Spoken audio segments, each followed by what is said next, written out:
Hey guys, tonight we're stepping into candlelit cloisters and shadowy abbey halls, where the air smells of beeswax, damp stone, and a faint trace of sweat you try not to imagine too closely. The flickering flame makes the icons on the wall shimmer as though the saints themselves are watching, unimpressed by what's about to unfold. You came here for a history story, but you probably won't survive this one without raising an eyebrow, maybe even laughing at how much stranger truth is than fiction.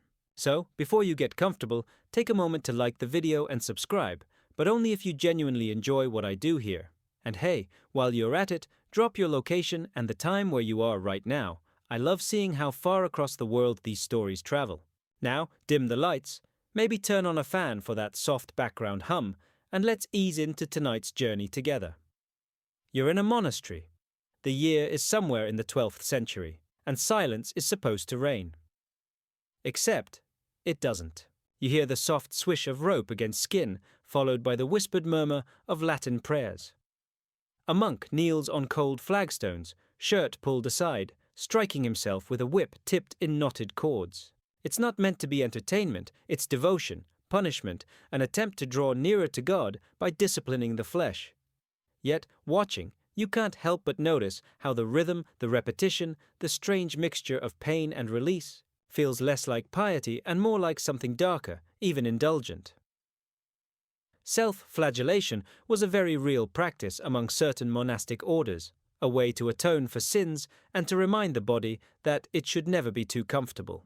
You imagine yourself trudging down the cloister walk, trying not to stare at the welts on your brother monk's back, but also unable to ignore the almost trance-like glow on his face afterward. Historians still argue whether every participant saw it purely as devotion, or whether some, privately, found a kind of physical satisfaction they dared not name. Now, don't picture medieval monks as gloomy caricatures. They had daily chores, garden duties, singing in choir. But tucked into their spiritual regimen were these private sessions of lashes, sometimes alone in a cell, sometimes shared in groups where the sound of leather striking flesh echoed through vaulted ceilings. It's here you catch the uneasy overlap. What was supposed to break pride sometimes looked like it fed an appetite instead. There are quirky details that make you pause, like the fact that whips weren't always plain rope. Some were made of knotted cords, dipped in vinegar, or even studded, with tiny metal hooks. And yet, monks would write in journals afterward about visions of angels or waves of serenity. You're left half wondering if this was a mystical high or just an adrenaline rush that nobody had the science to explain. You walk through the abbey refectory, where wooden benches are lined up neatly and plates of gruel wait in silence. At the far end, you overhear whispered confessions, one monk admitting he went too far, another sheepishly admitting he almost enjoyed the sting. Here, the paradox sits heavy. Were they saints in training, or simply men wrestling with drives they weren't allowed to name? A mainstream historical fact slips in here. The flagellant movement of the 13th and 14th centuries wasn't confined to cloisters. Entire bands of laypeople marched through European towns, whipping themselves in public to atone for humanity's sins, especially during plagues. Yet, inside monastic walls, it was more private, personal, and often silent, except for the sharp crack of rope. Your mind drifts to modern comparisons. Think of that one friend who claims they love tough workouts at the gym, but you know it's partly about the endorphins. Pain and pleasure live closer together than most of us admit, and monks were no exception. The records never outright say, brother so-and-so enjoyed this in ways he shouldn't have, but the hints are all over the margins of old manuscripts. And you chuckle at the thought, if medieval monks had social media, the hashtags would have been wild. Holy bruises. Pain for gain. Still, historians argue, was this erotic undercurrent real, or are we projecting modern sensibilities backward? Some scholars insist the monks truly saw their flesh as corrupt, their lashes purely symbolic of Christ's suffering. Others point to human nature and whisper, "Come on, we know better." You walk the line between the two, letting the sound of leather against skin echo in your imagination. As you move deeper into the abbey, you notice an odd relic tucked into a wooden chest.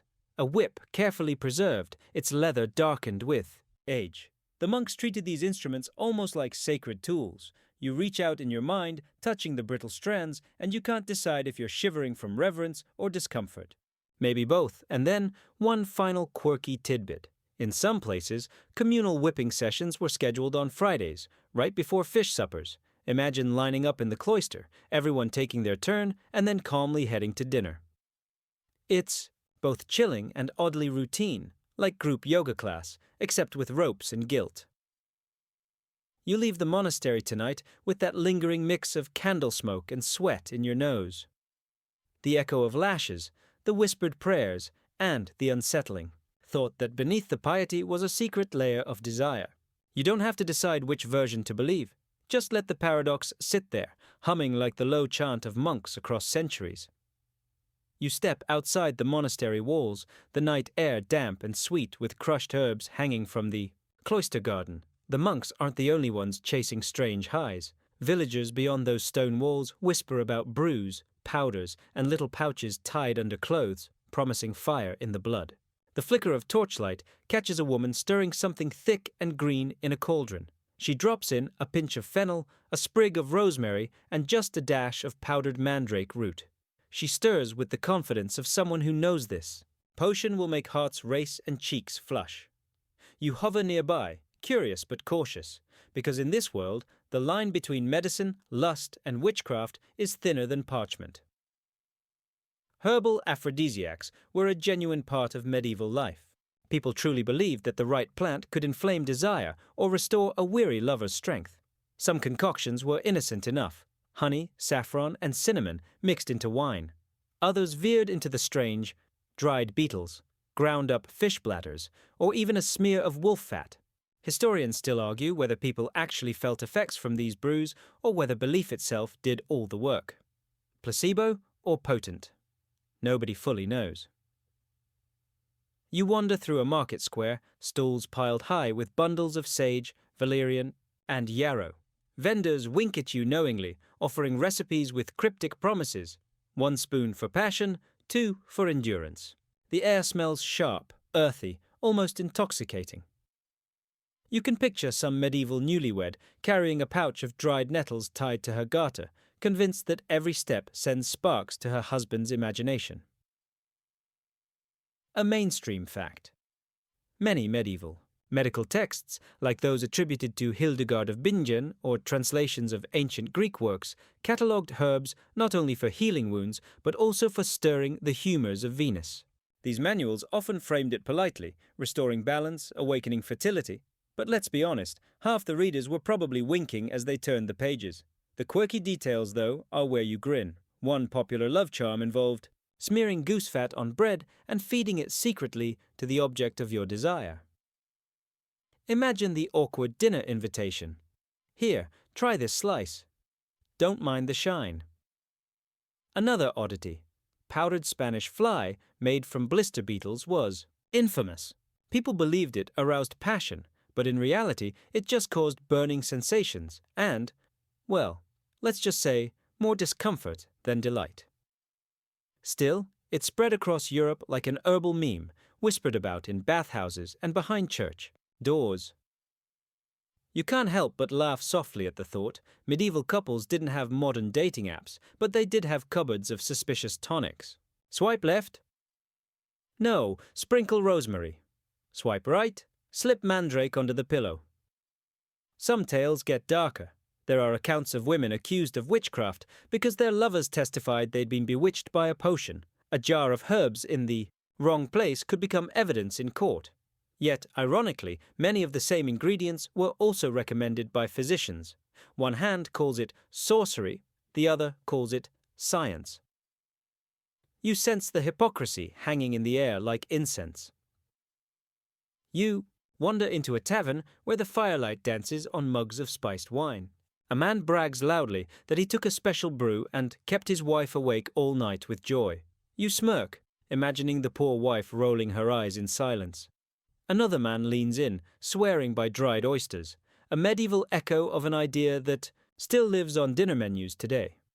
Historians still debate whether medieval society actually indulged in these aphrodisiacs regularly, or whether the stories grew larger in the retelling. Were villagers truly slipping goose-fat bread into each other's meals every week, Or was it mostly folklore, whispered because people liked the idea of secret shortcuts to desire? There's one quirky little note you almost miss. Some monasteries secretly kept recipe books listing herbs to cool lust. Imagine the irony: villagers whipping up potions to inflame passion, while monks catalogued ways to suppress it. Coriander to calm urges, lettuce to soothe desire, violets to quiet the mind. You grin at the thought. Medieval life was basically one long battle between herbal accelerators and herbal brakes. You linger on the sensory detail, the sharp tang of crushed garlic used in some brews, the earthy dust of ground beetles clinging to fingers, the sweetness of honey masking bitter roots. You imagine taking a sip, the warm liquid coating your tongue, leaving you unsure if you just drank medicine, poison, or something far more mischievous. Modern asides sneak in. Think of today's energy drinks with neon colors and impossible claims. Gives you wings. Medieval potions were basically the same, except with more mandrake and fewer FDA warnings. And yes, you'd still have that one friend swearing by them while everyone else quietly wonders if it's just in their head. The last scene leaves you in a flickering bedroom where a young couple, newlywed, hides a small vial beneath the mattress. They're nervous, excited, believing the potion inside will guarantee passion. The candle gutters low, the vial gleams faintly, and you realize it doesn't matter if the brew works. Belief itself is enough. That's the strange charm of medieval. Aphrodisiacs, half science, half superstition, and wholly human in their hope. You step into a small chamber where iron glints dully in the torchlight. It's not a sword or a helmet, though your instincts wish it were. Instead, the shape is stranger, curved, rigid, fitted with locks. A chastity belt, or at least what centuries of rumor claim to be one. You lean closer, fingers itching to test the cool weight of the metal. At once you can sense why it fascinates so many. The idea of a device designed to control passion, to physically lock away desire like treasure in a chest. But already, your skeptical side whispers, was this real, or just one of history's more enduring myths? The chastity belt occupies a peculiar place in medieval imagination. The mainstream fact: most historians today believe the iron belts displayed in museums are actually Renaissance or later fabrications, crafted more as curiosities than as everyday marital tools. In other words, it's unlikely that knights truly strapped their wives into steel contraptions before heading to war. Still, the rumor was powerful enough to stick, passed along in manuscripts and moralistic sermons until it hardened into legend. You picture yourself in the great hall of a castle, a lord puffing out his chest and proclaiming he's fitted his lady with a belt so she remains pure while he rides to the Crusades. Everyone nods, perhaps a little too enthusiastically, while whispering behind their goblets that the poor woman will last a week before calling in the blacksmith. Quirky tidbit. Some of the surviving belts aren't iron at all, but leather or fabric with simple ties, more symbolic than practical. Others were theatrical props used in morality plays, where the sight of a locked belt warned audiences about lust. Imagine the medieval stage, an actor waddling awkwardly, jingling with locks, while the audience howled with laughter. Not quite the grim tale we picture when staring at dusty museum glass. As you trace the ridges of the lock in your mind, the debate grows louder. Historians still argue whether chastity belts were ever genuinely worn for long stretches, or if they were more like inside jokes, metaphors for control, or later collector's items forged to shock and amuse. The myth is stubborn, though. It feels too delicious to let go, the image of medieval women literally shackled by suspicion and jealousy. You wander into a scribe's workshop, where an illuminated manuscript shows a woman in a belt, kneeling, while a key hangs around her husband's neck. The gold leaf sparkles as though it wants to sell the story harder than reality ever could. Was it satire, a moral warning, or maybe just a doodle that snowballed into centuries of speculation? The smell of hot iron fills the air as your imagination drifts to the blacksmith's forge. You see him hammering out a strange order, shaking his head, muttering under his breath about foolish nobles. did such orders ever really happen, or are we projecting scandal backward? It's a question with no easy answer, and that uncertainty is what makes the chastity belt one of medieval history's most bizarre symbols. And here's where the humor slips in. Imagine if chastity belts were actually enforced. Public markets would need locksmith stalls, castles would have key closets, and knights would line up before campaign season like folks queuing for airport security. It's absurd, but also a reminder of how medieval minds often blended practicality, paranoia, and performance. The cultural anxiety behind it, though, is real. Marriage in the Middle Ages was less about love and more about alliances, property, and lineage. Infidelity threatened not just pride but inheritance. The chastity belt myth, true or not, embodies that fear: control the body, secure the bloodline. You can almost hear the Lord saying it: "My lands shall not pass to another man's son." You chuckle at a modern comparison. Think of today's phone tracking apps or overzealous jealousy on social media. In a way, the chastity belt is just the medieval version of digital surveillance, less efficient, far clunkier, but born of the same fear. Human insecurity, it seems, has excellent shelf life. You leave the chamber with one last curious image: a belt lined with soft fabric, faintly perfumed with herbs, tucked away in a noblewoman's chest. Was it ever worn? Maybe once, for show. Maybe never. But the idea of it was enough to ripple across centuries, inspiring playwrights, collectors, and anxious husbands alike. The torchlight fades, and the iron glimmer lingers in your mind. Real or not, the chastity belt has already done its work, capturing imagination, feeding jokes, and reminding you that sometimes the strangest practices of the Middle Ages exist more in rumor than reality, but are no less bizarre for it. You wander further down the echoing stone corridors, and soon the musty smell of incense replaces the tang of iron. Here the shelves sag under the weight of reliquaries, boxes of gilded wood, silver, and crystal, each said to contain something sacred. A finger bone of St. Agnes, a scrap of cloth from St. Catherine, a vial of dust said to be gathered from Calvary itself. Pilgrims kneel in awe, pressing their lips to the glass, whispering prayers for healing, for fertility, for protection. And then you notice the glint in some eyes that suggests something else, something less about salvation and more about desire disguised in devotion. Saintly relics, after all, carried more than spiritual weight. They were thought to radiate divine power, to charge the body with holiness if touched or kissed. Yet in practice, those kisses often lingered, those touches turned strangely tender, and the longing they stirred wasn't always purely heavenly. A mainstream historical fact: relic cults flourished in medieval Europe, with monasteries competing to house the most prestigious fragments. Crowds of pilgrims flocked to see them, believing proximity to the sacred could alter fate. Relics were economic engines as much as spiritual anchors. But the quirky side of it?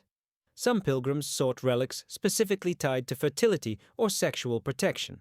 A woman might visit a shrine claiming to hold the girdle of the Virgin Mary, believing that touching it would ensure conception.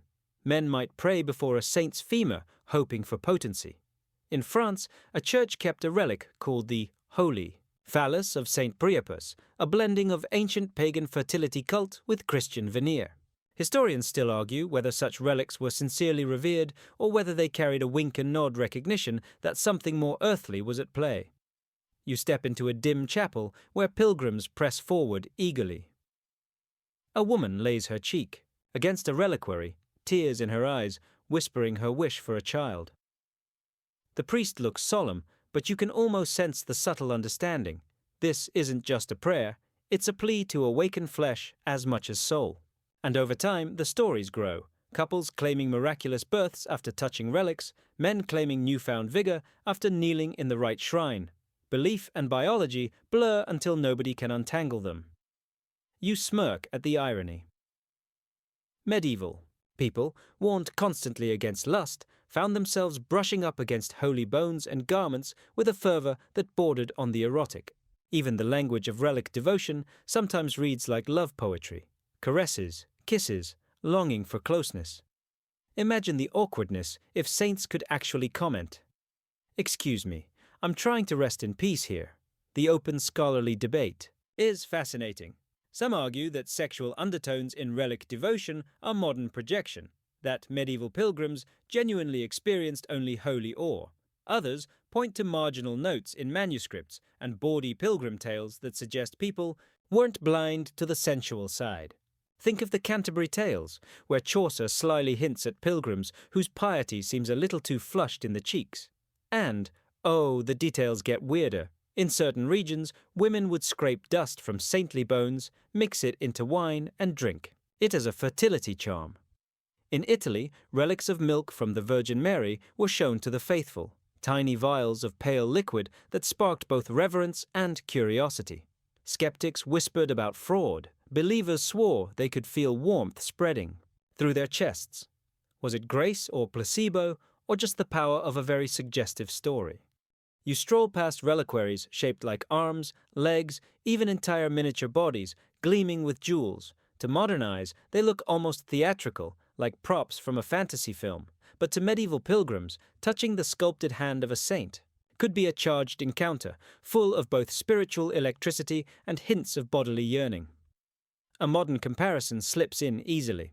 Think of fans today pressing against the stage barriers at a concert, reaching for just one brush of the singer's hand. Relics were the medieval equivalent, objects imbued with charisma, able to stir crowds to tears, laughter, or something, suspiciously like infatuation. One joke lingers in your mind. Imagine medieval couples bickering. "You never take me anywhere romantic." Fine, let's visit the shrine of St. Valentine's fingerbone. It'll set the mood. The absurdity makes you chuckle, but also reminds you that people have always looked for magic shortcuts to intimacy. As the chapel doors close, you catch the last image of pilgrims pressing against reliquaries. Eyes shut, faces rapt. Was it holiness they sought? Yes. Was it also a touch of earthly thrill? Probably. And in that messy overlap, the cult of relics reveals one of the strangest truths of the medieval world, that even in the holiest spaces, desire was never fully locked out. You drift out of the chapel, incense still clinging to your clothes, and soon you find yourself in a scriptorium where pages of a bestiary lie open on a wooden desk. The candlelight makes the images dance, lions with golden halos, unicorns curled against virgins, rabbits multiplying in margins with suspicious enthusiasm. These weren't just animal encyclopedias, they were moral guides, sermons disguised as illustrated storybooks. Yet, you quickly sense something else. The more you study these drawings, the more you realize they served as unexpected inspiration for play, fuel for imaginations that slipped easily from piety into fantasy. Medieval bestiaries assigned animals symbolic meanings. A mainstream historical fact. The unicorn was said to represent purity and Christ, but the story required a virgin to lure the beast into her lap. That's not subtle, and you can already imagine some medieval listener smirking behind their hand at the imagery. It wasn't just unicorns. Hares symbolized lust because of their fertility. Goats carried connotations of sin, and serpents hinted at temptation. Suddenly, the Holy Manuscript starts to look like a medieval role-play manual in disguise. You picture a pair of nobles at a feast, jokingly acting out the unicorn and virgin story as a flirtatious dare. The hall echoes with laughter, and you wonder if the bishop at the high table is truly oblivious or simply pretending not to notice. The quirky tidbit here, some marginalia illustrations, show monks chasing rabbits or foxes wearing bishops' mitres. Scholars often read these as satire, but it's hard not to see the mischief, the blending of animal play with a wink toward authority and desire. You flip to another page. A satyr glares at you with goat legs, holding a club. Marginal notes describe him as wild lust. You imagine villagers at carnival time donning goat masks, bleating loudly, chasing each other through muddy streets. It's slapstick, bawdy, and a little unsettling.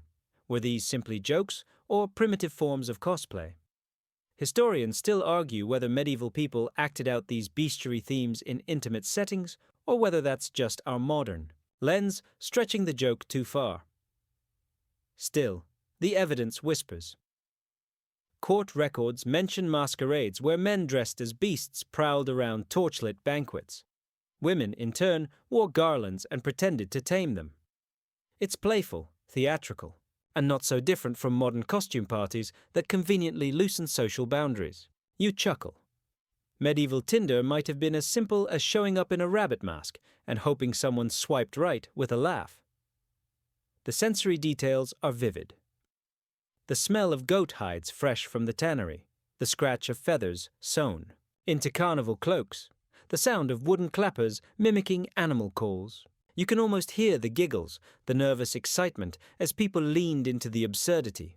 When daily life was full of famine, war, and plague, perhaps slipping into animal roles gave permission to let loose, to embrace instincts politely, hidden most days. One of the stranger facts you encounter, in some fertility rituals, couples were told to sleep with a rabbit's foot under the bed or to eat roasted hare before consummation. Rabbits weren't just symbols of lust, they were props in the theater of desire. Add to this the bestiary images, and suddenly you see a culture where animal metaphors weren't confined to dusty books but seeped into lived experience. The debate lingers. Were these practices earnest belief in symbolic power, or were they excuses for humor and flirtation? Historians still can't agree. Perhaps it was both. Human beings, after all, rarely separate serious belief from playful instinct as neatly as textbooks suggest. You smile at a modern comparison. Think of animal emojis we toss around in texts. Today, bunnies, goats, cats with sly grins. We may not realize it, but we're still channeling centuries-old associations, just with brighter colors and fewer parchment pages. And the jokes almost write themselves. Imagine a medieval husband sighing, "Sorry, dear, not tonight. Mercury is in retrograde, and the hare in the bestiary says I should wait." Or a wife retorting, "Fine, but tomorrow you'd better bring the unicorn horns." You close the heavy bestiary, the parchment crackling under your hand. The painted beasts retreat into the shadows, but the suggestion remains. For all their sermons about purity and sin, the medievals filled their margins with creatures that winked, mocked, and enticed. And in those illustrations, you glimpse a world where humans didn't need Netflix or fantasy novels. They just needed a rabbit doodle in the corner of a sacred manuscript to spark both laughter and imagination. You push aside the dusty bestiary and find yourself drawn into the glow of a candlelit hall. The air is heavy with wine, roasted venison, and the faint perfume of roses crushed underfoot. A troubadour plucks at a lute, his song teasing and sly, while nobles lean in close, whispering. Lines of poetry that balance delicately between praise and provocation. This is the world of courtly love, a ritualized game where passion is expressed not with brute force, but with clever words, daring gestures, and carefully choreographed secrets. A mainstream historical fact. Courtly love became a dominant theme in 12th and 13th century Europe, especially in the courts of southern France. Nobles elevated the idea of love into a kind of art form, where knights swore fealty not only to their lords, but also to ladies, often married, whom they courted with devotion. On paper, it was supposed to be platonic, a spiritual admiration that made men nobler. But in practice, it often slid towards stolen kisses in gardens and trysts behind heavy curtains. You picture yourself watching a knight kneel before a lady, swearing to wear her colors in a joust. The crowd cheers, but the lady's smile lingers, longer than courtesy demands. Later, in a secluded alcove, she tests him with a riddle, daring him to prove his wit matches his sword arm. These games of courtly love were part flirtation, part test of loyalty, and part license to dance around the boundaries of propriety. The quirky tidbit comes in with the courts of love, mock trials presided over by noblewomen, where cases of romance were debated like legal matters. Should a lady forgive a knight who glanced at another woman? Was love stronger in marriage or outside it? These sessions were half serious, half theatrical, and you can almost hear the laughter of aristocrats treating passion as though it were chess. Historians still argue whether these courts ever truly existed as formal institutions or whether they were playful literary inventions. Either way, the image delights. Noblewomen gaveling like judges, declaring, "Sir Hugh, you are guilty," of weak poetry and lackluster devotion. The sensory details draw you in further. You feel the slickness of waxed floors as dancers twirl in circles. You smell the sharp spice of mulled wine, sweet and heady enough to loosen tongues. Silk sleeves brush against your arm, embroidered, with symbols of loyalty, roses, stars, even arrows of Cupid. The games aren't just spoken. They're stitched into clothing, hidden in glances, woven into songs sung under balconies. One knight might compose a ballad, comparing his lady's eyes to stars, her lips to cherries, her presence to salvation. You grin at the exaggerated metaphor. If modern people still write overwrought texts at 2 a.m., imagine the troubadours who spent weeks polishing couplets only to have them laughed at in the courtyard. Yet the sincerity often pierced through, stirring both admiration and mockery. Courtly love was also a loophole. Marriage in the medieval period was arranged, political, and often cold. Courtly love provided a fantasy realm where passion could breathe, even if it was wrapped in riddles and rules. Knights swore loyalty unto death, ladies tested suitors with impossible demands, fetching flowers in winter, surviving a year without complaint. Behind the formalities lurked a thrill of danger, because everyone knew the line between performance and reality was paper-thin. The debate endures. Were these affairs consummated, or was it all theater? Some scholars insist most were symbolic, a safe outlet.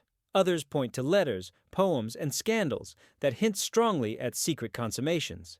And perhaps, like so much of medieval life, the truth was somewhere in between.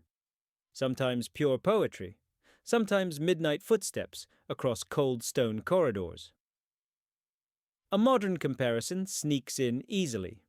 Courtly love is not so different from reality TV dating shows or social media situationships. Lots of performance, coded messages, endless speculation about who is truly in love with whom. The difference? Instead of roses handed out on screen, medieval lovers exchanged embroidered tokens or secret glances during Mass. You chuckle, imagining a knight sliding into his lady's DMs, only here, the direct message is a rolled parchment slipped beneath her door, sealed with wax, hopefully not intercepted by her husband's steward. Or picture a courtly love version of texting too fast, a troubadour accidentally delivering the wrong song to the wrong lady and spending months repairing his reputation. As the hall grows quieter, you see couples sneaking into gardens, the moonlight spilling silver across ivy-clad walls. A knight whispers lines he rehearsed for hours, a lady tests him with a clever retort. Their laughter mingles with the chirp of crickets. It may be a game, but games have stakes, and every blush, every quickened heartbeat proves the game mattered deeply. You walk away from the hall, the lute's melody fading behind you. Courtly love lingers in your ears like a half-remembered song, structured, exaggerated, sometimes absurd, but undeniably alive. For all its rules and riddles, it reveals a medieval truth. You can forbid lust, legislate marriage, and preach sermons about sin, but you cannot stop people from turning love into play, and from finding in that play a spark of freedom. The laughter of the banquet fades, and you step out into a courtyard washed in moonlight. The night sky sprawls overhead, sharp with stars, as though someone spilled a jar of silver dust across black velvet. You tilt your head back, and for a moment you see it as a medieval person might. Not distant suns, but signs, instructions, cosmic hints about when to love, when to wait, when to fear. In this world, desire is not just a private matter. It is written in the heavens, mapped in zodiac charts, inked carefully onto parchment. A mainstream historical fact. Astrology was a respected branch of medieval learning, studied alongside medicine and philosophy.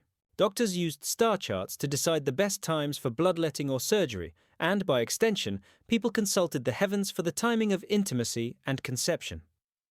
The alignment of Venus and Mars wasn't just a cosmic footnote, it could dictate whether tonight was suitable for passion or whether restraint was wiser. You wander into a scholar's chamber. Candles flicker against walls crowded with scrolls and diagrams. A learned astrologer traces lines between constellations, whispering about how the moon in Scorpio sharpens desire, while Saturn's influence could dull a man's vigor. He squints, at you knowingly, as though your blush confirms everything the chart already says. The quirky tidbit comes in with astrological sex manuals. Some medieval texts outlined which zodiac pairings promised fiery passion and which foretold disappointment. Leo with Aries, hot but short-lived. Virgo with Pisces, sweet but fraught with tears. You grin imagining nobles nervously flipping pages before their wedding nights, trying to calculate whether their union was doomed before it began. Historians still argue whether ordinary villagers truly organized their love lives by these charts or whether it was mostly a pastime of the educated elite. You picture a young couple in a cottage nervously waiting for the right phase of the Ao-ai-jo, moon before consummating their marriage. The air inside smells of rushes and hearth smoke. Outside, neighbors whisper that the stars aren't right yet and that patience will reward them with stronger children. Belief in cosmic timing ran deep, blending astronomy, superstition, and raw human hope. There's humor, too. Imagine a medieval man trying to excuse himself. "Sorry, darling, Jupiter is retrograde. Can't risk it tonight." Or a woman sighing dramatically, "I told you, Mars in Capricorn is terrible for romance." It's astrology memes centuries before Instagram ever existed. The sensory details of this stargazing culture sharpen in your mind. Wax drips onto parchment as astrologers mark charts. The air smells of ink mixed with sheepskin vellum. Outside, night winds whistle through castle towers, while villagers gather in fields, pointing upward, seeing not galaxies but fate itself. Every shooting star is a sign, every eclipse a warning. One fascinating twist: some manuscripts advised women to conceive under specific constellations to determine the sex of the child. Conception under Libra might yield a balanced and fair daughter, while conception under Leo might produce a strong son. Did it work? Of course not. But the belief carried weight, guiding countless nights of hesitant or enthusiastic passion. Historians still debate whether medieval people felt comfort or control from these charts. Did they genuinely trust the stars to shape their love lives? Or was astrology more a conversation starter, a way to frame desire in terms the church couldn't easily condemn? After all, saying "the stars made me do it" is much safer than admitting "I simply wanted to." Modern parallels arrive easily. We still glance at horoscopes for love advice, even if we laugh while doing it. Medieval astrology was simply a more elaborate version of the same impulse, trying to find cosmic order in the chaos of human attraction. You smirk imagining knights checking their daily forecast before riding off. Mars in Aries, expect arguments with your mistress. Travel not advised. As the stars wheel slowly overhead, you feel the blend of awe and absurdity. To a medieval mind, every constellation was a whisper, every planet a counselor, and whether it was serious medicine or sly excuse, the effect was the same: love and lust wrapped in starlight, legitimized by the heavens. You walk on, the scholar's chamber receding into darkness, but the sky remains. Above you, Orion strides proudly, Venus gleams low on the horizon, and you can almost hear a medieval voice sighing, "Yes, tonight is written in the stars." The night sky fades into the raucous clang of bells, laughter, and music spilling from every crooked alley. You've stumbled into carnival season, when the medieval world flips upside down, and for a few chaotic days, rules collapse like soggy parchment. The air reeks of roasted meat, cheap ale, and sweat, and the cobblestones tremble with the pounding of drums.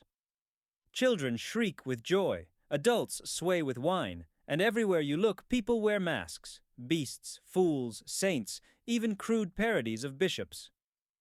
For once, desire isn't whispered in shadows. It's shouted, acted, flaunted in public plays that blur prayer with innuendo.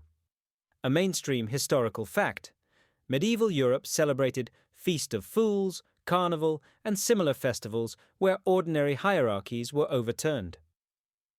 Servants dressed as lords, priests donned donkey ears, and bawdy plays mocked authority. The church condemned excess, but tolerated it as a kind of social release valve. Better to let people act wild for a week than risk them boiling over the rest of the year. You weave through the crowd, where a man in goat horns chases women who squeal half in protest, half in delight.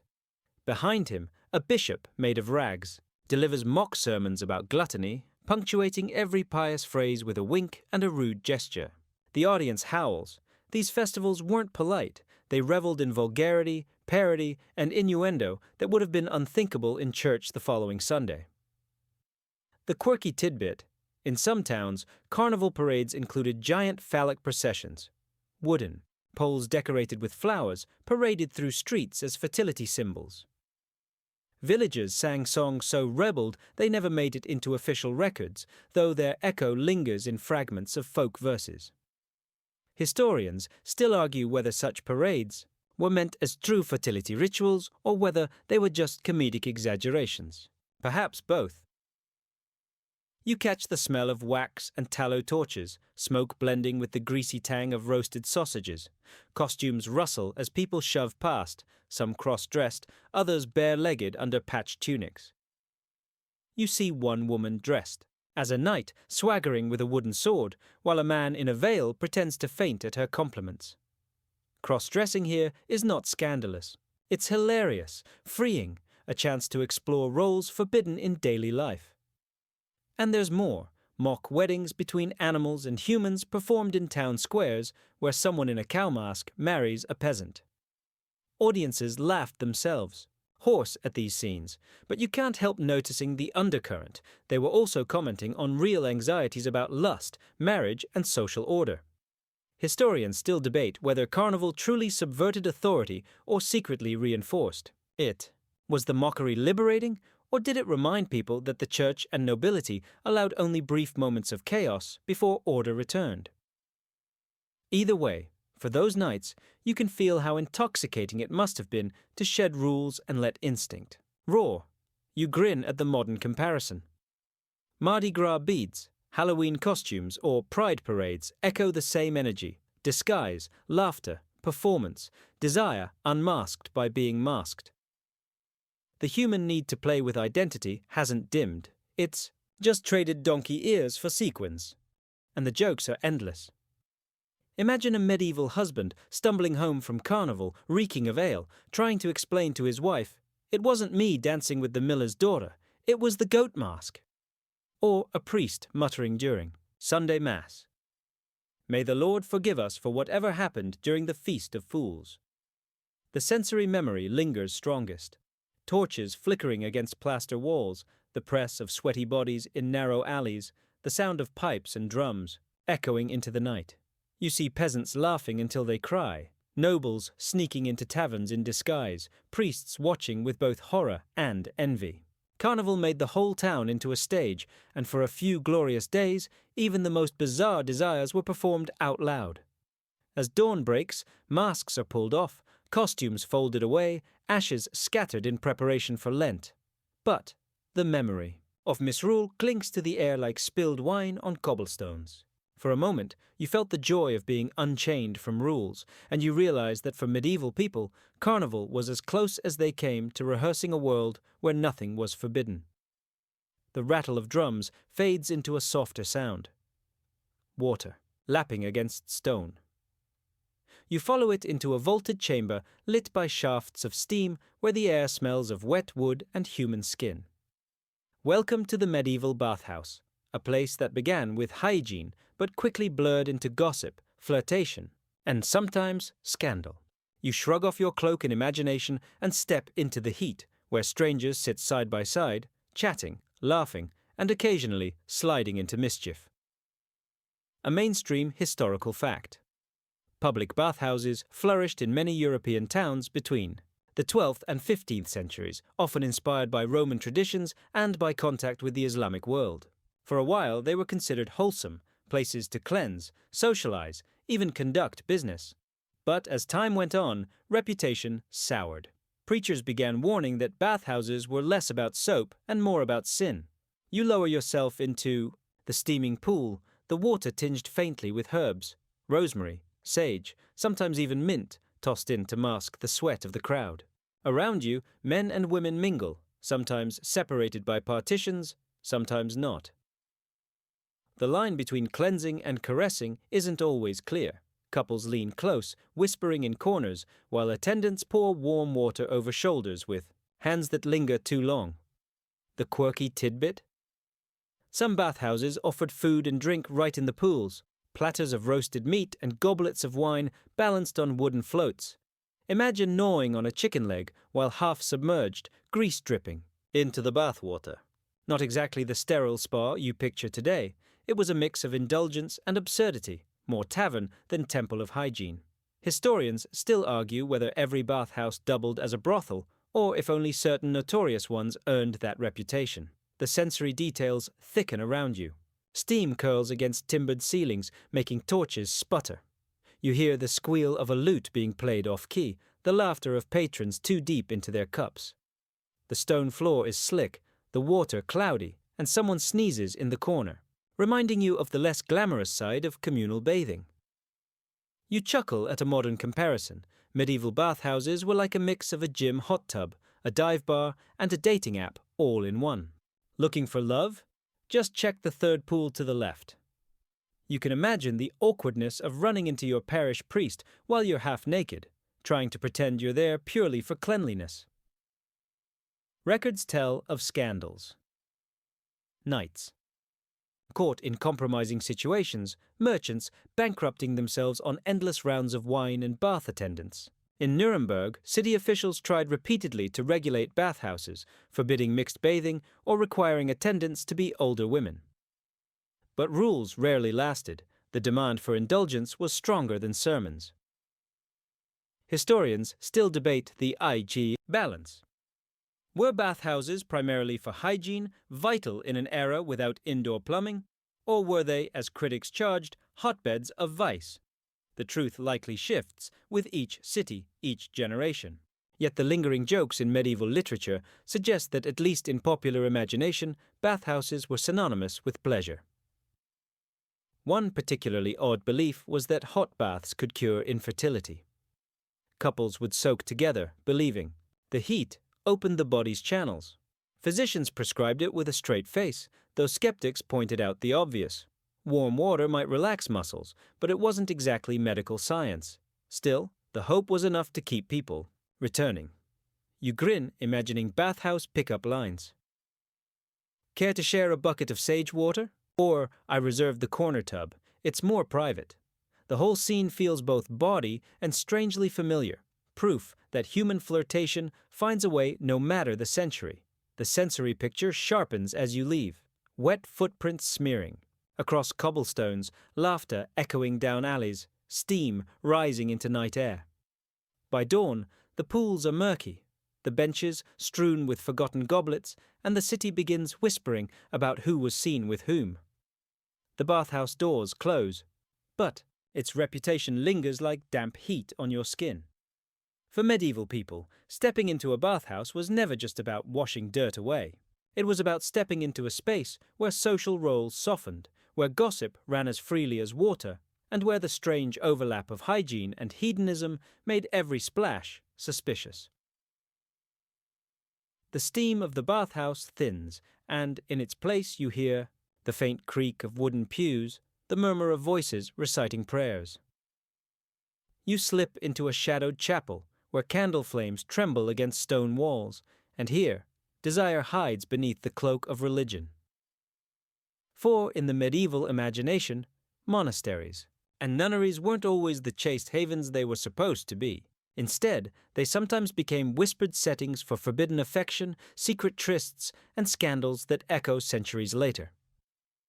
A mainstream historical fact, monasteries and convents grew rapidly across medieval Europe, housing thousands who renounced marriage and pledged celibacy. They were supposed to be islands of purity. Yet records of ecclesiastical courts and gossip alike show that vows were not always honored. Human desire, it turns out, didn't respect walls of stone. You step into a cloister garden. The scent of lavender and thyme drifts from well-kept beds, but your attention is caught by the furtive glance of a monk across the courtyard. He clasps his rosary tighter, as though the beads might disguise the tremor in his hand. Desire here is dangerous, but it exists, simmering beneath the rhythms of psalms and bells. The quirky tidbit? Some medieval stories claimed monks trained mice to carry love notes between cells, tiny couriers scurrying along cloisters, tails twitching, letters tied with thread. Whether that ever really happened is debated, but it speaks to the creative ways people imagined passion slipping through sacred walls. Historians still argue whether tales of rampant lust in convents were truth, exaggeration, or propaganda spread by critics of the church. The sensory scene sharpens. You hear the rustle of habits in the dim refectory, the scrape of bread on wooden trenchers. In the scriptorium, the smell of ink and parchment masks whispers exchanged under the pretense of sharing a manuscript. In the dormitory, footsteps creak. At night, as someone slips past straw pallets toward a forbidden rendezvous. Literature of the time teased at these stories. Satirical poems and fabliaux painted monks and nuns as comically lustful, always scheming for secret pleasure. Were these jokes exaggerations or reflections of real scandals? Historians still debate the balance, pointing to court cases where abbots were fined or nuns dismissed for inappropriate relations. One famous case, in 14th century France, a nun was accused of running an entire convent as a cover for sexual liaisons with both men and women. The scandal rocked local authorities, though some modern scholars argue it may have been politically motivated slander. Still, the image stuck, coloring centuries of perception.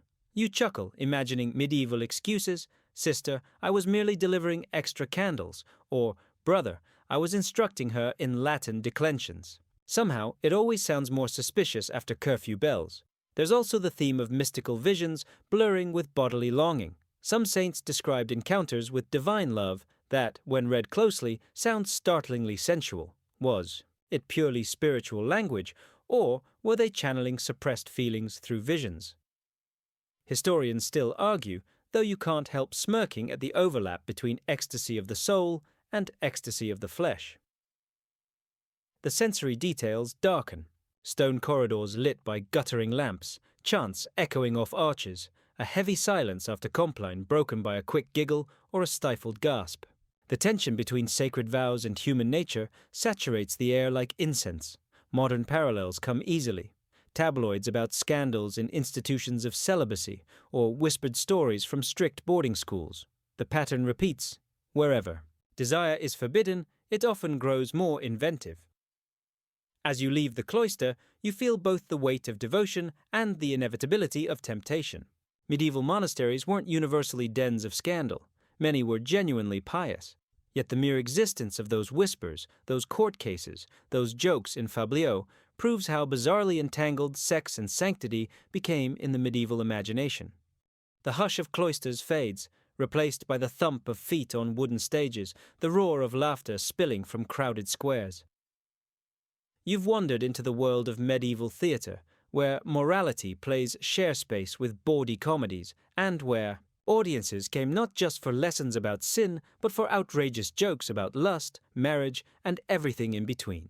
The air smells of roasted nuts and ale, and you find yourself pressed shoulder to shoulder with townsfolk eager for scandal wrapped in rhyme. A mainstream historical fact, medieval drama flourished as both religious instruction and popular entertainment. Mystery plays told biblical stories, but fabliaux, short, comedic tales performed in taverns and marketplaces, delighted in exposing hypocrisy and ridiculing sexual taboos. Audiences adored them, and authorities often tolerated them because laughter was a powerful way to bond communities, even if it was a little risque. You squint at the stage. A man dressed as a jealous husband stumbles around in exaggerated fury while his wife sneaks off with the neighbor in plain sight of the crowd. The punchline? The husband never notices, and the crowd erupts in laughter. The joke works because everyone recognizes the tension between ideals of marital fidelity and the reality that temptation was everywhere. The quirky tidbit. Some plays featured talking body parts. Yes, literally. In one satirical tale, a woman's lower regions spoke up to complain about being ignored, demanding more attention. Historians still argue whether such outrageous imagery was tolerated as pure comedy or whether it reflected genuine folk beliefs about the body's agency. Either way, the crowd roared, and the actors milked the shock value for every laugh. The sensory detail builds around you. Straw crunches underfoot, torches smoke in the chill air, and laughter ripples like waves. Children perch on barrels to see better, while vendors hawk meat pies and watered wine. The humor is slapstick and clever all at once, exaggerated gestures, silly voices, and sly nods toward the universal reality of desire. You chuckle at how little has changed. Swap out the costumes and props, and you could be watching a modern sitcom. The jealous husband, the cheating wife, the sly lover hiding under the bed. It's basically the medieval prototype for every farce from Shakespeare to Friends. Not everyone was amused, of course. Preachers thundered against these plays, calling them corrupting influences. They claimed laughter at infidelity encouraged sin, and that ribald jokes about clergy mocked sacred institutions. But people kept coming, proving that humor was stronger than sermons, at least for an afternoon. Historians still debate whether audiences saw these plays as moral warnings cloaked in comedy or as pure entertainment with no higher lesson at all. The sensory scene sharpens. You smell spilled ale soaking into wooden planks, hear the squeal of pigs rooting near the stage, feel the push of elbows as the crowd leans in for the punchline. You can almost taste the mixture of meat, pie grease, and laughter in the air, and the jokes are timeless.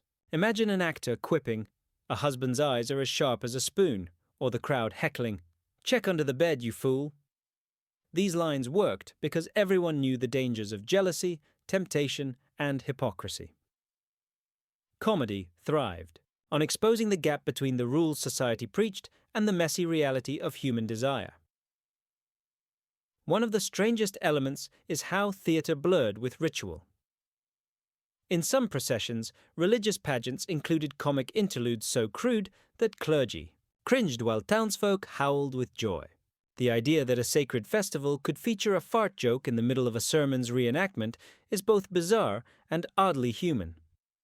As the performance ends, the crowd disperses, still chuckling, still gossiping about the saucy jokes. The actors pack away their crude props, wooden bed frames, stuffed animals meant to stand in for lovers, and vanish into the alleys, leaving the square littered with nutshells and laughter's echo. Walking away, you realize these plays did more than entertain. They gave people permission to laugh at their own follies, to explore taboos in a safe, exaggerated form.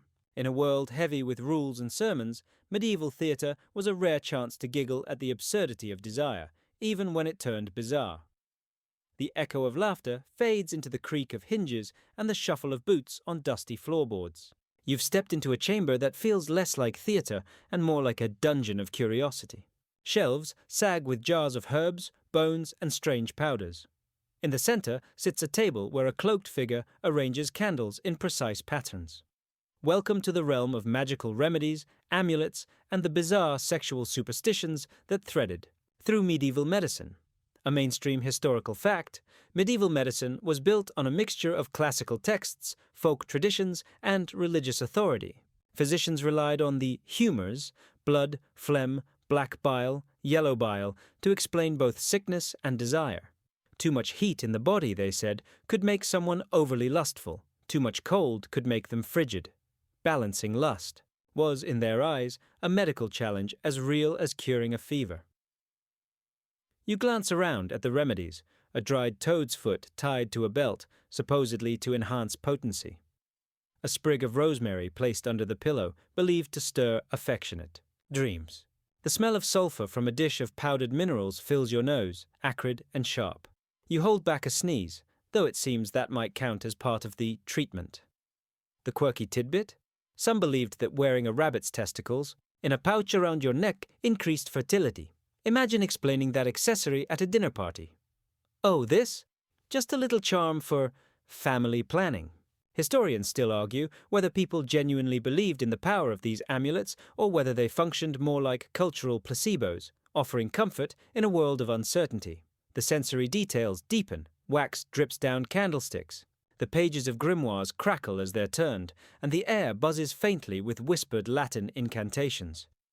You spot a phial labeled mandrake, a root often carved into human shapes, believed to scream when pulled from the ground. It was said to stir passion or cure infertility, depending on who you asked. You chuckle at how superstitions blur with practicality. Garlic cloves were tied to belts as a ward against both witches and impotence. Was it mystical protection or just a convenient excuse for carrying a snack? Either way, the smell probably kept people at a respectful distance. Magical remedies often crossed into the bizarre. One recipe for rekindling desire instructed women to place powdered beetles in a man's drink. Another called for rubbing honey mixed with pigeon droppings on the skin. Historians still debate how seriously such concoctions were followed, but enough records survive to prove that at least some medieval people were willing to try almost anything. The sensory strangeness lingers. Smoke from burning herbs curls. Into your eyes, bitter wine tinged with ground. Minerals coats your tongue, and you feel the gritty residue of charms slipping between your fingers. The whole room hums with both hope and absurdity. You smile at the modern parallel, late-night commercials promising miracle cures, sketchy websites selling herbal enhancers. Humanity hasn't changed much. We've just swapped mandrake roots for shiny bottles with neon labels. One especially odd superstition suggested that carrying a bone from a black cat would make you irresistible. You imagine medieval singles swiping left or right based on how many cat bones dangled from a suitor's belt. Romance was nothing if not accessorized. Even church authorities wrestled with this mix of magic and medicine. Some banned pagan charms, while others tolerated remedies so long as prayers accompanied them. Was the amulet effective because of its power or because of the faith invested in it? Historians still argue where the line between medicine, magic, and religion truly lay. As you leave the chamber, the smell of herbs clings to your cloak. You step into the night, hearing whispers of charms sold under hoods, talismans traded in, secret markets, lovers clutching trinkets and muttering spells to coax affection. In medieval times, desire was never just flesh. It was mystery, ritual, and sometimes just a very smelly pouch tied around the neck. The smoky tang of herbs fades, replaced by the smell of leather, oil, and candle wax. You've stepped into a dim chamber lit only by flickering torches. Chains hang from the walls, and padded benches line the floor. No, this isn't a prison. It's a noble's private chamber, and tonight it's dressed not for punishment, but for play. Welcome to the strange world of medieval fetishes and punishments, where desire tangled with ritual discipline and bizarre forms of restraint. A mainstream historical fact, medieval society was steeped in hierarchical discipline, from feudal lords, punishing peasants to abbots, punishing monks. Corporal punishment wasn't just accepted, it was normalized. This cultural backdrop spilled into intimate life, where the boundary between discipline and desire blurred. Punishments meant for correction often inspired practices of role-play and ritualized submission. You imagine the sensory scene, the scrape of leather straps on wood, the faint rustle of a robe, the nervous giggle of someone pretending outrage, while secretly relishing the drama.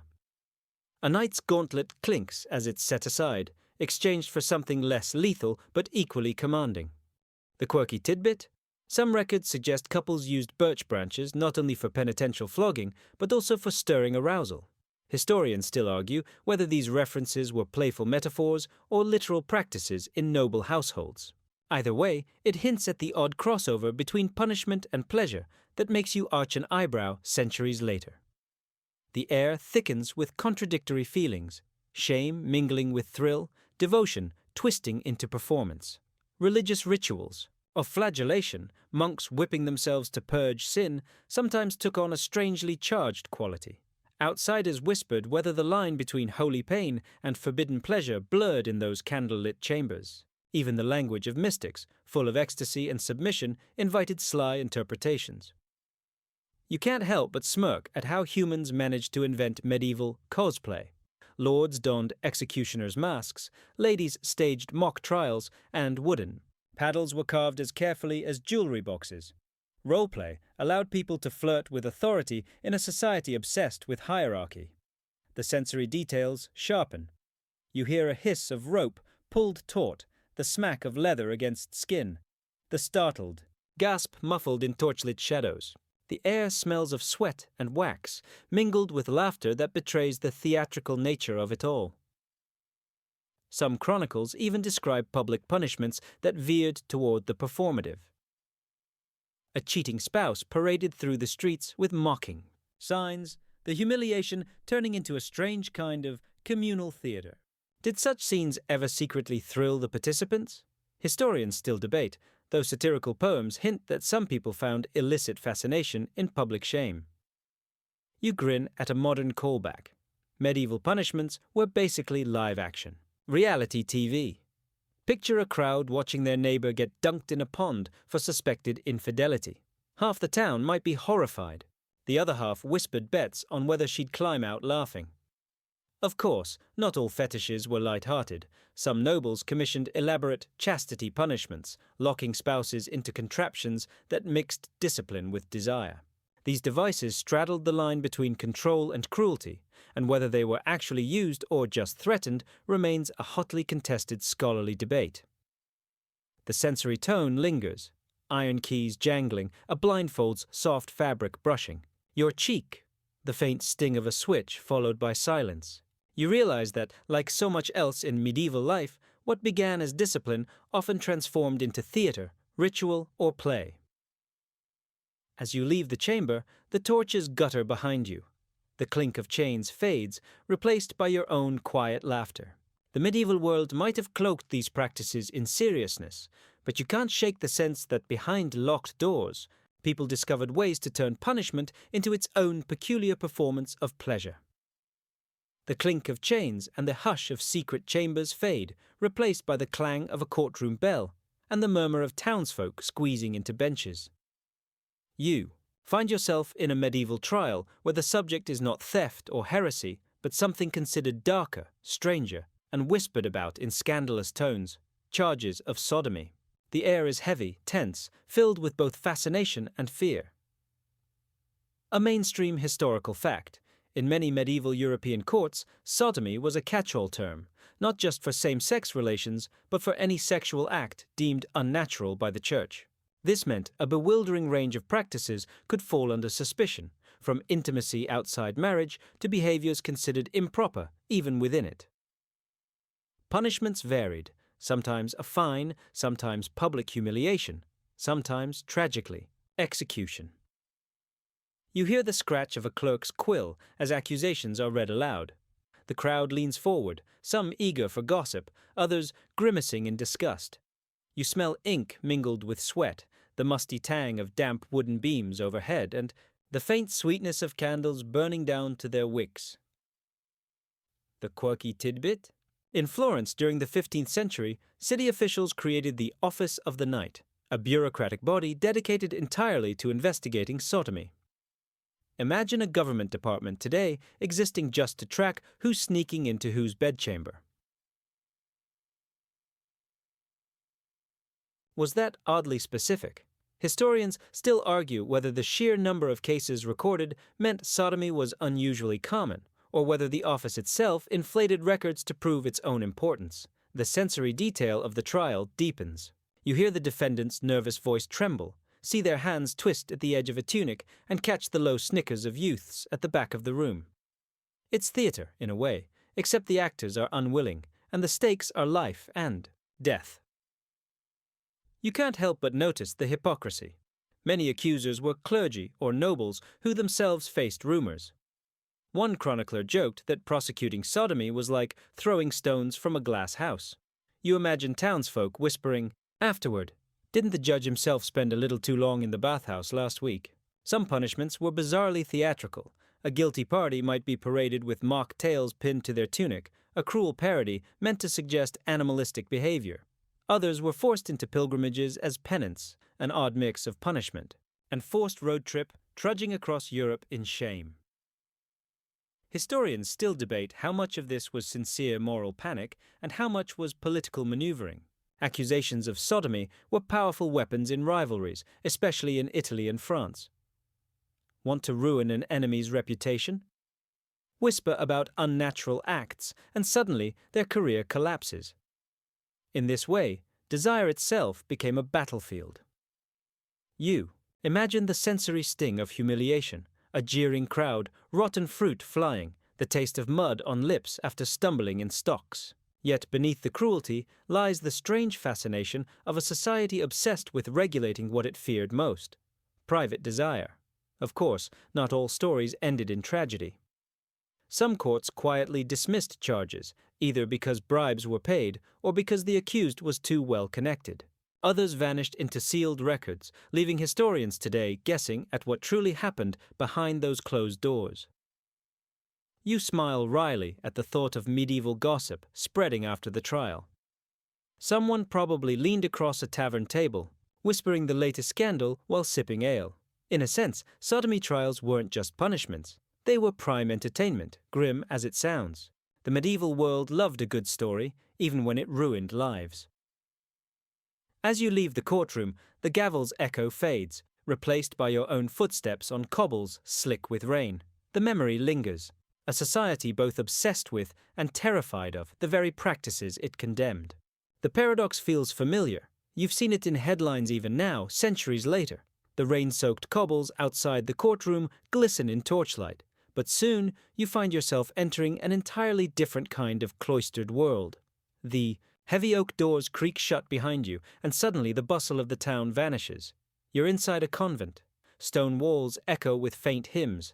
The air smells of beeswax and lavender, and silence wraps around you like a heavy cloak. This is the domain of nuns, and though the world imagined their lives to be pure discipline and prayer, the reality, hidden in diaries, confessions, and whispered legends, sometimes told another story. A mainstream historical fact.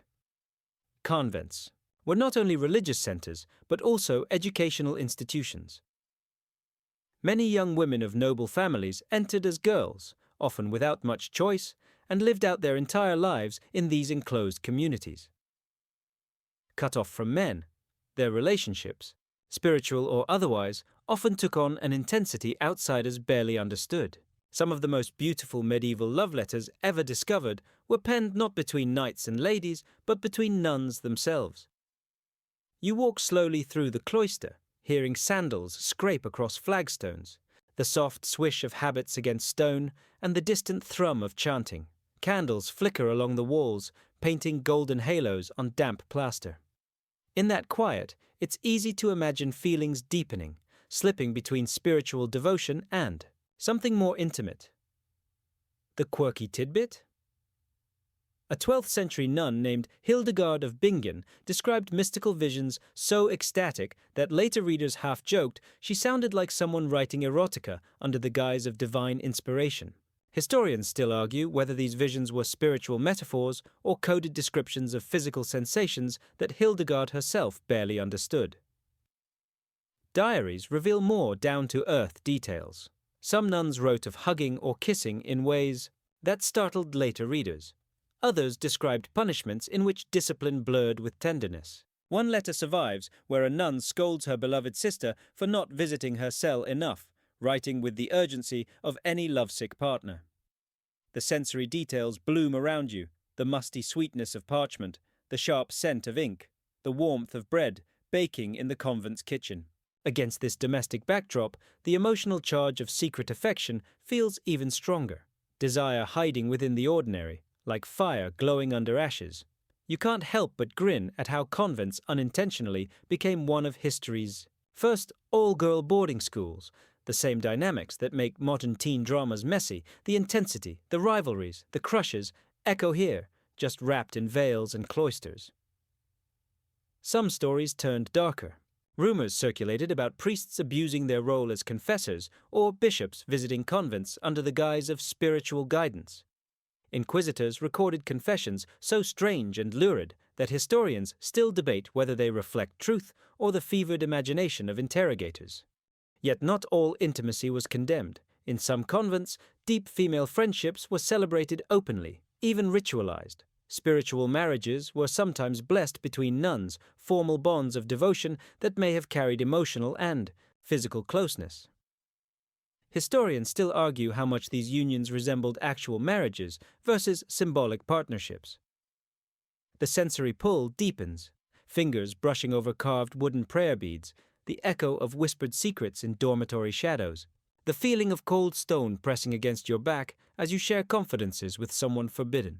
The boundary between sacred and sensual feels thinner here than anywhere else, and of course, humor slips in. You picture a nun sneaking extra honey cakes from the kitchen for her favorite companion. In that tiny act of rebellion, affection takes shape, proof that love always finds loopholes, even under the watchful eyes of abbesses. As you step back into the cloister, moonlight streams through a lattice window, scattering pale patterns across the floor. The chants fade, replaced by the softer hum of memory. The convent, meant to stifle passion, often became its own quiet theatre, where longing, discipline, and devotion danced together in secrecy. The convent's hush fades, and now you're strolling through a medieval market square alive with sound and smell. The air is thick with roasting meats, sharp whiffs of leather, and the tang of herbs hung in bunches from wooden stalls. Among the trinkets, you notice something odd. Small carved stones shaped like phalluses, amulets strung on cords, charms etched with curious symbols. These weren't sold as jokes, they were serious business. Protectors, enhancers, and love talismans that promised potency and safety in a world full of superstition. A mainstream historical fact, phallic charms weren't new to the Middle Ages. They dated back to ancient Rome, where fascina, little phallus amulets, were thought to ward off the evil eye. In medieval Europe, similar beliefs persisted.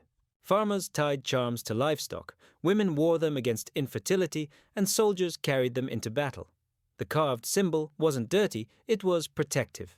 You hear the clatter of hooves on cobbles, the chatter of merchants hawking wares, and the bright laughter of children tugging at their mothers' skirts. Against this everyday backdrop, the charms stand out as both practical and deeply symbolic.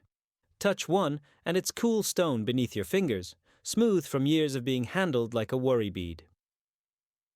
The quirky tidbit? Archaeologists have uncovered belt buckles in England and France shaped into unmistakably risky designs. Were they worn proudly or hidden under layers of tunic? Historians still argue whether these were purely magical devices or playful fashion statements that winked at shared cultural jokes. Imagine a knight adjusting his armor, and beneath the steel, dangling at his waist, is a carved stone charm promising virility. The irony doesn't escape you. Battle outside, potency within, and a prayer to keep both intact. Charms varied wildly. Rings inscribed with Latin prayers, stones carved into animals, and even roots shaped like human forms. Mandrake. Roots, famously said to scream when pulled from the ground, were prized for their supposed fertility powers. Owners wrapped them in silk, tucked them into chests, and treated them like family heirlooms. The sensory detail sharpens. You smell resin from incense burners, hear the tinkling of bells on amulet sellers' stalls, and feel the slight roughness of carved bone in your palm. Superstition wrapped itself in sensory rituals. Spit on the stone, bury it beneath your bed, or wear it close to your heart. And yes, there's humor. Imagine explaining to your wife why you bought a charm shaped like that. No, really, darling. It's for protection against bad luck. Sure. Protection, indeed. Historians still debate how seriously people took these talismans. Some church authorities condemned them as pagan remnants, yet many priests turned a blind eye, or even blessed them. In a world with high mortality rates, few people cared about theological consistency when desperate for a child, a harvest, or a night of passion. At festivals, charms were sold alongside ribbons, candied nuts, and dice. Desire was never far from. Daily life and superstition gave it shape in carved wood, bone, and stone. For the medieval mind, these weren't curiosities. They were lifelines, whispered promises dangling from belts and tucked into purses. As you leave the bustling market, the jingling of charms lingers in your ears. They're talismans, yes, but also reminders of a timeless truth. Humans have always sought shortcuts for love and luck, hoping that a carved token or whispered spell could tip fate in their favor. The jingle of charms fades as you push open. Another heavy wooden door. This one swings inward with a long creak, and suddenly you're standing inside the dim quiet of a confessional booth. The wood is darkened with age, polished smooth, where countless hands have gripped its edges. On the other side of the screen, you hear the faint shift of robes and a cough. The priest is waiting, quill poised to record your sins. In theory, confession is about cleansing the soul. A mainstream historical fact. The Fourth Lateran Council in 1215 made annual confession mandatory for all Christians, ensuring priests had regular access to their flock's most intimate secrets. What sounded like spiritual housekeeping also turned into an unexpected archive of desire, because people confessed not just theft or anger, but the odd and often bizarre practices they tried in bed. You lean closer, smelling old incense-soaked, into the wood, hearing the scratch of a pen as the priest notes your whispered words. The booth becomes a stage where human weakness, curiosity, and passion spill out. The quirky tidbit. Some priests kept manuals, handbooks of sins, that listed behaviors so specific and unusual you wonder if the authors were more imaginative than the penitents. There were entries about coupling at the wrong hours, with the wrong positions, or even under the wrong astrological sign. Historians still argue whether these manuals reflect widespread reality or simply a clerical obsession.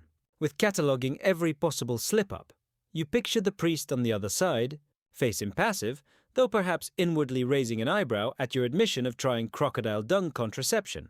Remember that messy experiment from earlier? The confessional was equal parts judgment and free entertainment. Some penitents were desperate, their voices cracking as they begged for lighter penance. Others confessed so casually it must have felt like gossip.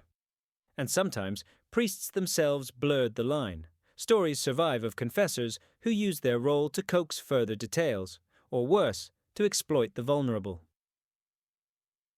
The sensory detail presses in. The faint warmth of candlelight filtering through lattice holes, the dryness of your mouth as you murmur forbidden details, the rustle of the priest shifting uncomfortably. For many, confession became the only safe space to admit hidden desires, even if absolution came with heavy prayers or humiliating penance. You grin at the thought of a priest forced to sit for hours, hearing confession after confession, muttering. Afterward, I asked for vows, not this job description. A medieval version of customer service burnout. Yet, beyond the humor, confession reveals something deeper, how obsessed society was with policing the boundaries of sexuality. The booth turned private acts into communal knowledge, filtered through a priest, then sometimes through court records, and finally whispered across tavern benches. Historians still debate how much people truly confessed. Did they pour out everything, or only what they thought the priest already suspected? The records are tantalizing but incomplete, like overhearing half a conversation behind a wall.